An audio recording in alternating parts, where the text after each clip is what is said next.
જય માતાજી બધાને। આજે આપણે બનાવીશું પાપડ સલાડ। પાપડ સલાડ બનાવવા માટે મેં અહીંયા સલાડમાં એક ટમેટું લીધું છે, લીલા ધાણા લીધા છે, કાંદો લીધો છે, કેરી લીધી છે અને અડધું લીંબુનું ફાટું લીધું છે। આ બધાને મેં ઝીણું ઝીણું કટિંગ કરી અને તૈયાર કરી લીધું છે। હવે આપણે તેને એક બાઉલમાં લઈ લેવાનું છે, કેરી, કાંદા અને ટમેટાને। પછી ઉપરથી આપણે ધાણા લીલા એડ કરીશું, સ્વાદ પ્રમાણે મીઠું એડ કરીશું,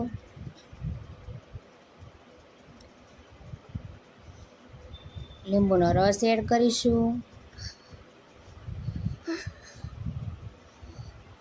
લાલ મરચું એડ કરીશું, ધાણા જીરું એડ કરીશું। પછી આ બધાને આપણે સરસ એવું મિક્સ કરી લેવાનું છે।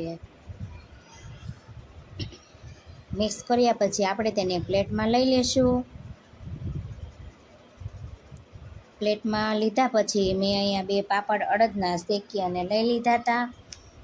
તેનો આપણે ભૂકો કરી અને સલાડમાં એડ કરીશું। આ સલાડ તમે ડાયટિંગમાં ખાઈ શકો છો, 5 વાગે ભૂખ લાગે ત્યારે ખાઈ શકો છો।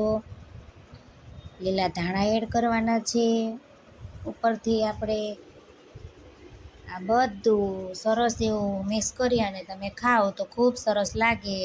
જો તમને અમારો વિડીયો ગમ્યો હોય તો અમારી ચેનલને સબસ્ક્રાઈબ કરવાનું ભૂલતા નહીં।